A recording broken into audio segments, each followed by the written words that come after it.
Moonlight slipped through the lace. Curtains when Mrs. Ellen. Carter woke to a floorboard that should never creak.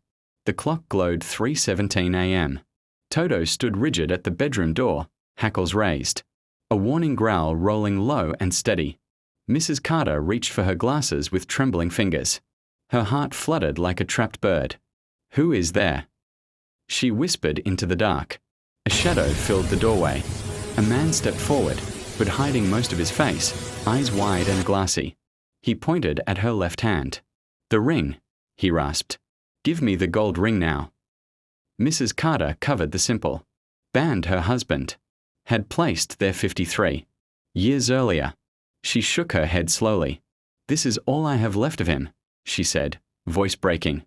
The man took one threatening step closer.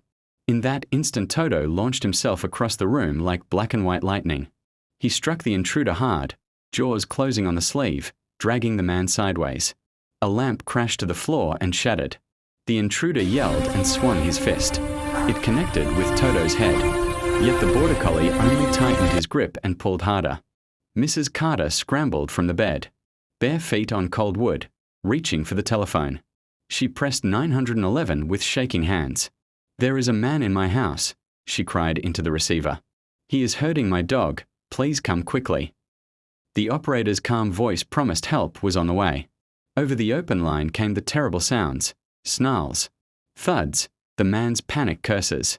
Mrs. Carter sank to her knees, tears streaming.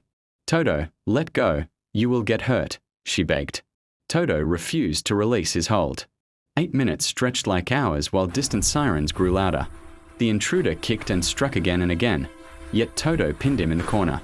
Blood darkened the fur above one ear, but the dog never wavered. Red and blue lights suddenly painted the walls. Officers burst through the door, weapons ready. They froze at the sight. One border collie holding a grown man helpless against the wall. "Police, hands up," an officer shouted. The intruder raised both arms instantly. Toto let go only when Mrs. Carter whispered, "It is over, sweet boy." He collapsed against her, panting. She cradled his bleeding head, rocking gently on the floor. Sirens outside faded to silence. An officer knelt beside them, voice soft with wonder. "Your dog just did our job for us," he said. Paramedics lifted Mrs. Carter onto a stretcher, but she refused to leave without Toto. They carried him on a blanket beside her. In the ambulance, his eyes never left her face. She held his paw the entire way. At the hospital, doctors cleaned and stitched the deep gash above Toto's ear. They wrapped bruised ribs and gave him pain medicine.